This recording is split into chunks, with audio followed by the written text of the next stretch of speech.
Tawag sila, magsugod sila og install dito April 15.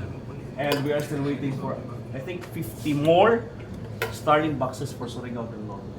Bara na sila itong original allocation, but we made an appeal to Main Office Manila that there will be additional allocations. Kaya we identified several other barangays which do not have signal. So for purposes of successful transmission of results, we wrote a letter to the Main Office Manila, and according to the provider, murag na-approve siya. So we are awaiting for the final arrival of the other Starlink allocation for Surigao del Norte.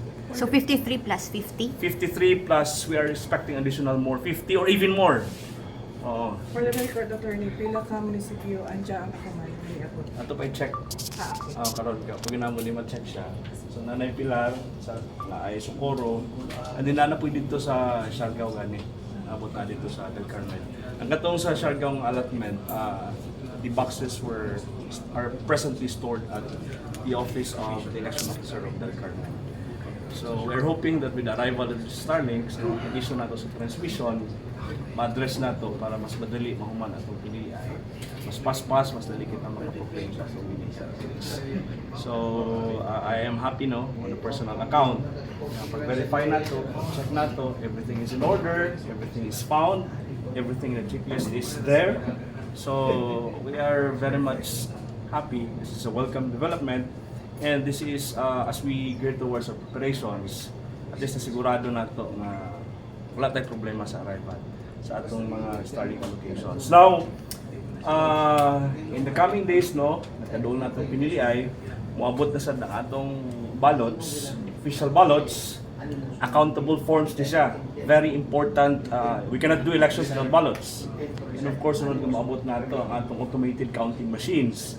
So be rest assured, members of the media, the political parties, aspirants nato, that we will inform you right away for as long as makuha na nato ang accurate data with respect to the arrival of the ballots and the automated counting machines. So daghang kay salamat. Attorney, mo naman tuod na diyong may ingani na proseso, unlike before. This is for purposes of transparency, para maklaro lang yun nato. Ma-ensure nato nga everything is in order, and the public deserves to know. Ang guidance mo ni Chairman is part and parcel, requirement yun nato nga at all times in every proceeding dapat aware ang publiko. Kay kabalutan nga daghay mga bashing karon sa social media nga posible gani kuno mahap ang atong resulta. So we make it sure every step of the way the public through your intercession matagaan sila correct information. I would like to take this opportunity to buttress an allegation of a lawyer, a fellow lawyer, by the way, nga ingon siya nga dali mahak ang resulta sa atong makina kay kuno nakakonekta sa internet while voting.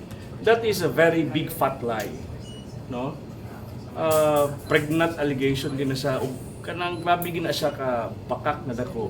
Kay starting 5 o'clock in the morning to 7 o'clock, walay internet connection ng paghabuhato nato.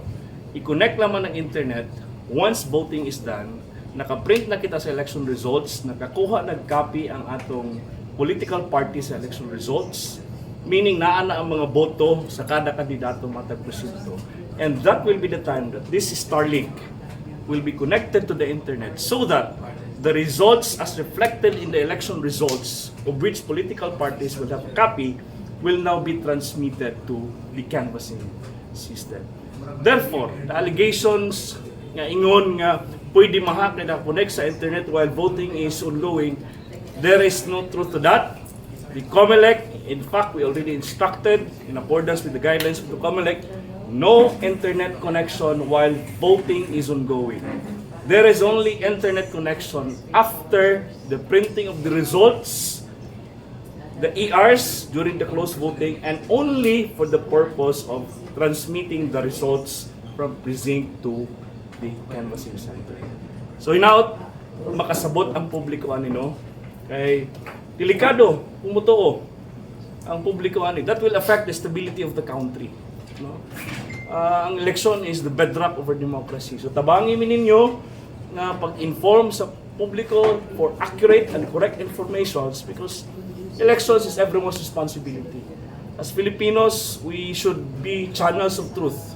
So muna ang tinuod, walay internet connection while voting is ongoing. Attorney, aton issue sa Davao City na nakita daw ang prior mga ballot boxes. Yes, Jobay nga nasad sa ato.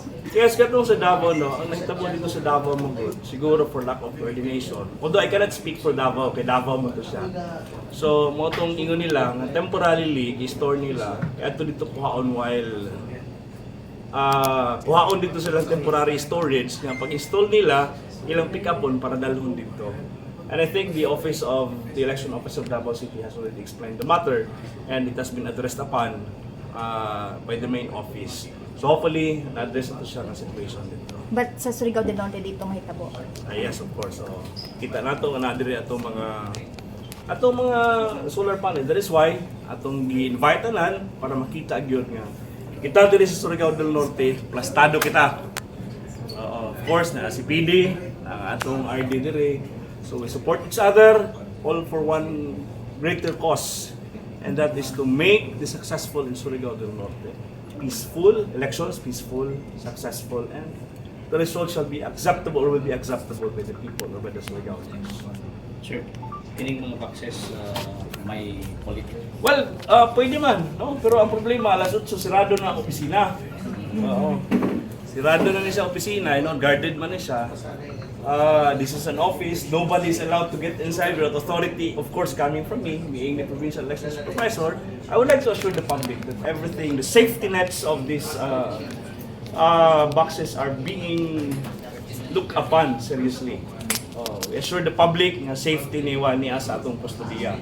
Kami pa sa Comelec hinoon nga di gid mi mosugot nga may maka-intrude nga basta-basta na lamang. And same instruction I gave to the Office of the Election Officer of Del Carmen to ensure that nobody is allowed to get inside or even touch this one without, of course, the authority coming from the public.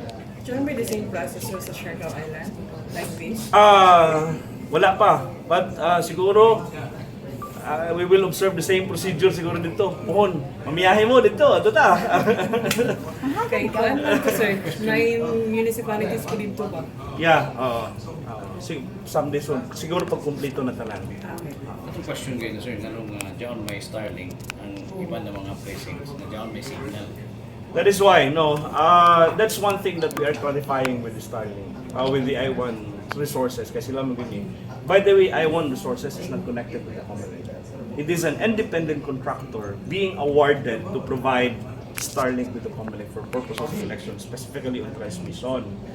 So, nag-survey siguro sila, basin sa ilang survey, but as far as Surigao del Norte is concerned, nakita nato ang allocation sa iyo. We already made representations with Comelec main office Manila to rectify nga mausap siya.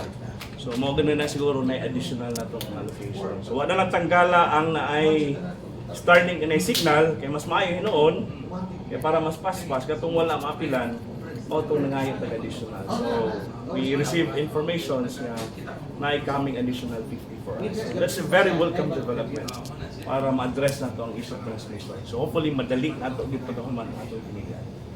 Okay. Thank you sir. So, nagang salamat kung maayong hapon.